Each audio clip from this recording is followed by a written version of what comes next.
So we've been talking about the Switch approaching the Wii sales for a couple of years now.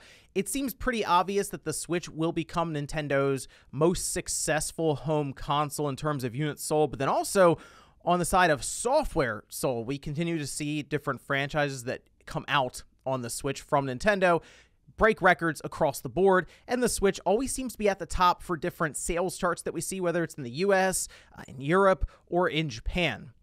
But going into 2022, while Nintendo appears to have hit a massive milestone, it looks like they're going to be dealing with a very strange situation for a system that's about to wrap up its 5th year. Guys, if you enjoy these videos, make sure that like button helps out a ton. And if you're new here to the Spawn Wave Plus channel, make sure you subscribe down below. So let's head over here. We're going to start with the milestone that it appears the Switch has passed. It's something we've been talking about for a while now. I'm not surprised to see this pop up, and it appears like it's also popping up across other outlets. That has to do with the Switch crossing that 100 million unit milestone. And as we can see here, VG Charts was one of the latest to report it, and VG Charts, a lot of estimation is what I'll say going on over there, and the margin of error for this is it's pretty small, so it's possible that Nintendo reports like 99.7 million Switch systems sold at the end of January. Actually, it'll be the first week of February when they do update the numbers on their website. But, I mean, if that's the report, they might as well just tell us the system's crossed 100 million units because they'd be reporting for the end of December. And if it's off by like 300,000 units, it's probably there by the time they're telling us about those end-of-year sales numbers. But 100 million units is a big deal for Nintendo because we know the Wii was like 102 million units sold, and that's their best-selling home console. That's their only home console that's ever even broken that 100 million unit mark, and it was by like this much. It actually took the Wii quite a while to get there, and at times it looked like it wasn't going to because the sales for the Wii really fell off in like year 5 and 6, and of course the Wii U was then coming up. In fact, we can see the comparison right here between the Switch and the Wii. I mean, you can just see how flat the Wii sales went as it was approaching 100 million. And I mean, the Switch, these are just based on numbers that we essentially know now, not counting the ones that have just recently been reported. I mean, the Switch is on this upward movement where it's just going to crash right through 100 million units sold.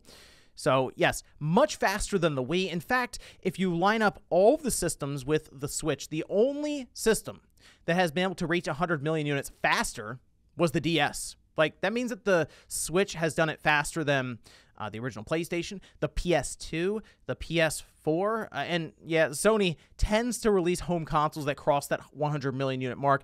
The only one that didn't was the PlayStation 3, and a lot of that has to do with the momentum out of the gate not being on their side. They spent that entire generation really make up for what the hole they put themselves in out of the gate, and eventually did pass the 360 towards the end when Microsoft had kind of moved on to the Xbox One. But 3 out of 4 for Sony, it's not too bad. And based on the PS5 currently and the demand around it, I wouldn't be shocked if that one also crossed that 100 million unit mark. But the Switch and Nintendo are going to be facing a very odd issue for a system going into its 6th year then. It released March 2017, so March 2022, a complete 5 years of the device.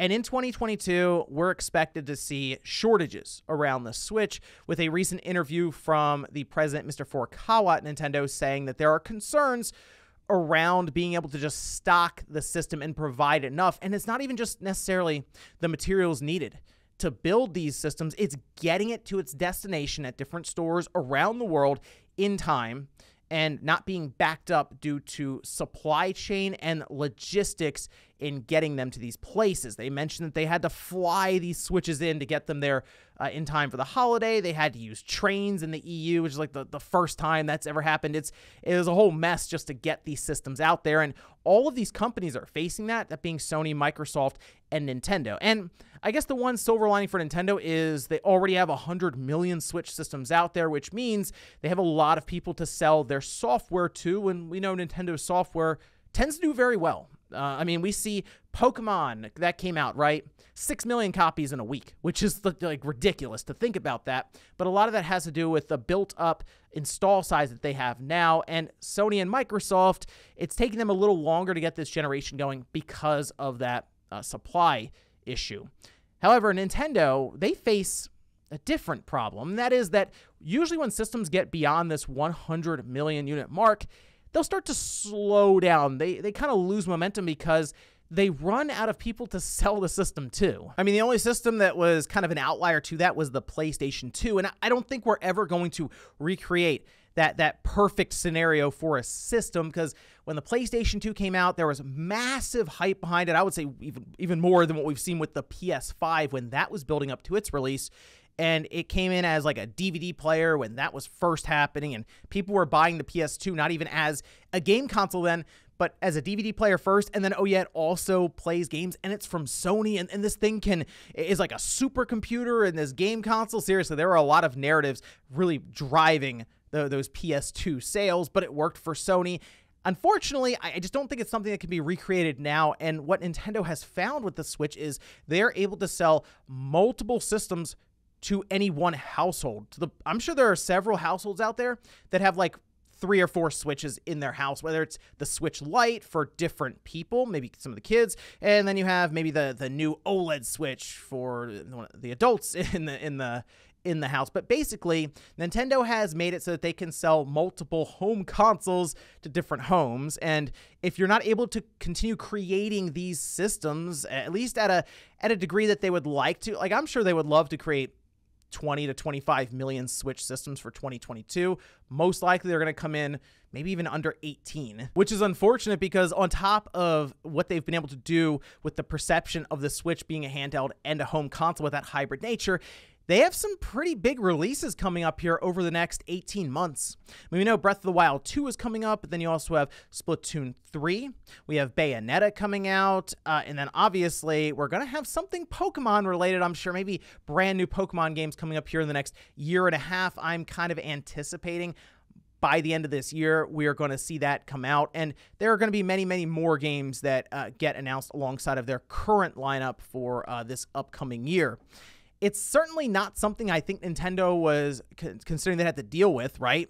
Like, oh, we're going to get into year 6, and the system will be so popular, and there's going to be this supply issue that comes up around a chip shortage, and we're just not going to be able to make any of this work, and we're going to sit there with this very successful system that we just aren't able to create enough of. I mean, it's one of those things where you're just too successful for the market to continue holding up, and it's an odd thing for Nintendo to contend with. And then it also comes up as, what do they do with their next-gen Switch? Do they put that off and prolong this generation even more than they had originally thought?